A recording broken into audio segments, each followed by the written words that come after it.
Hey guys, welcome back to AFK Journey. In today's video, Lenya is out on the global servers, and I've got a couple things that I want to look at, both PvP and bossing potential. Early days, once again, she's only just dropped out here, only started seeing people do max testing. So I wanted to look at a couple of those things, and I also wanted to say why I think 100% she is one that you should not be pulling on, especially as free to play. Now, if you like a character and that's what you pull for, then always go nuts. But there is one other consideration that's popped into my mind that I think is a big consideration for it, and that is the fact that they said in new seasons, previous season characters will be available in the shop. Now, they haven't said how many or who will, but the fact that she is in this season, we are, 7 days away from the test server getting the new season, which will be a point at which she will still be available, and we will have the new season, and we'll be able to see who goes into the shop. Now, for me personally, I would anticipate that characters, like my assumption, and this is just pure assumption without anything to base it on, I feel like all A levels going into the shop in the new season would make sense, and then some of the S levels going into the arena shop. That's how I think it would work, but once again, we don't know. And maybe because she's so close to the end, they go, no, we don't want to put her in the shop because she would end up being in the shop before her banner ends, which is a weird thing. But like I said, I think at this stage, even if you really want to pull her, I would sort of wait. Like if you're a spender, go nuts because you have the resources to do it. But as a free to play, even though she is looking really strong in PvP, so far on the boss we have today, she isn't really finding a spot. But I just think waiting and seeing, because I do think it is a very important thing to see what actually goes into the shop and whether we have easier access to her sooner. And the other thing we can do, if it's maybe they set the new season up and then she's not in the shop while her banner's there and then she goes in after her banner because she is technically a previous season character, well, we will know about that on the test server before she actually her banner leaves on the global server. Once again, the other consideration that you have as free to play is your limited resources, and we do know that they are introducing that swap feature in the new season. We don't know how it'll work and all that sort of stuff, so that is another consideration that we want to see on the test server before we go ahead and pull for her, because the way I understand that system is that if you pull for like an S level in the new season, then we may get an item along the way that allows you to swap the investment into that S level into the next S level of the season, and to my understanding, it's only for characters in that season. They're not going to let me like max dupe a Cecilia from the arena store and then swap her for a new character. I don't see that happening. But those are the big disclaimers I wanted to give away why you might want to avoid pulling her, because there is just too many unknowns really with the new season, and I think we really want to wait and see how that plays on the test server before you guys make an investment choice. But once again, I do think she is a niche usage in PvP, although it is looking quite decent from some of the stuff I've seen so far in her PvP usage. But let's go ahead and take a look. So I got to give a massive shout out to Season at Analytica for sharing these replays with me. Just note that I am not pulling for her at all on my account. Even if she turns out, if she turns out to be completely broken, maybe, but I just kind of want to wait for the new season now. I'm in the new season vibes, guys, okay? But I don't think she's going to be crazy in bossing potential. Now, the replay I'll show you guys for that one is over here. Now, she hasn't found a place in, what have we got, Snow Stomper on Global at the moment. She hasn't found a place there. I haven't seen her in any ladders, whether it be in District 1 or my district. But this one was for the snake on the Ravaged Realm, and I thought this was quite interesting. Season showed me a replay here where she does actually do decent damage in the first team, like matching up to Florabelle's damage.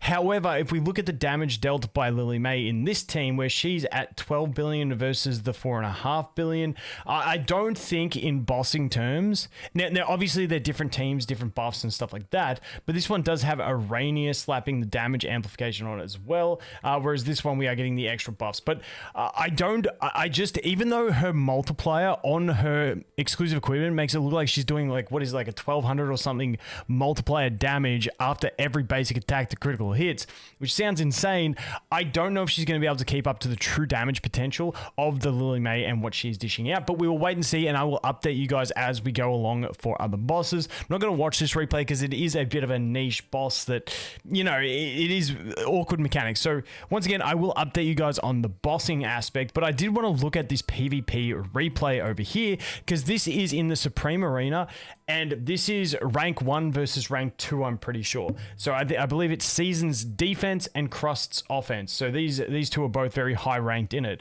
So I was very interested to see how this works in high rank. Now, obviously it is Supreme Arena, not Standard Arena, but this was just a really good replay to see some of the potential that she has. So we don't have full meta teams, and this is obviously an Iron comp, but the other team does have the Lily May to cancel out the Iron, so on and so forth. But I just want to watch this replay and show you guys the cool potential and the really nice synergy that I think she has with Lily May, because first of all, they're both wilders, so they contribute to a faction bonus together, but two, they can just absolutely nuke a unit whilst also completely locking them out. So let's go into this replay, and we'll play it a couple times if we have to.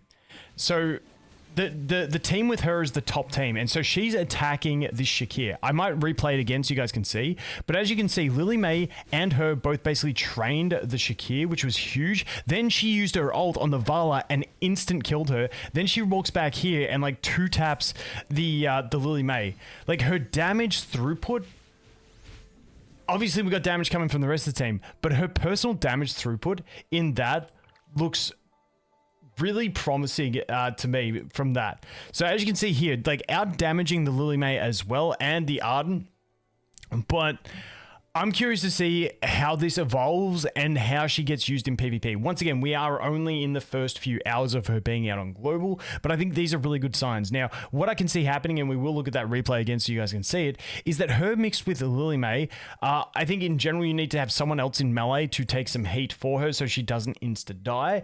But with these two on the same team, when you can just basically instant train whoever the furthest forward enemy is on the enemy team, because Lily May is going to dance on them and she's just going to walk up, and you got to remember, she's not just going to walk up and tap them, she's going to walk up and stun lock them. Now in this battle you did see that the Shakir did come out of stun lock for a second and go to cast his ult, but the Lily May interrupted it and killed him.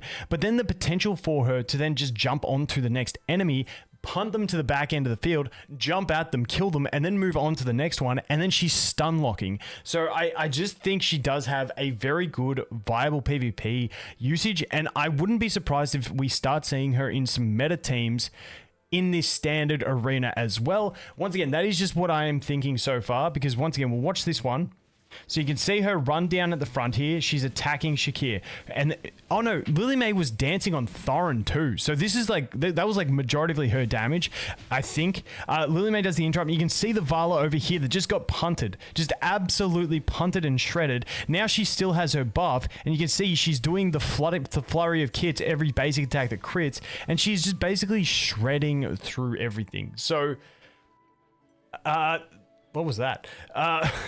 So that is honestly pretty impressive to me. So I'm really impressed with that show from her. I do think PvP is where she's going to be shining.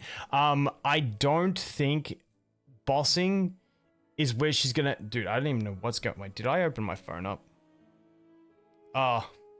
That was me getting booted from my account because I accidentally hit my finger recognition on my phone and logged into my account on the phone. So we're bugged out. We're going to have to relog. But that's basically everything I wanted to show you. I do think her PvP usage is going to be quite solid.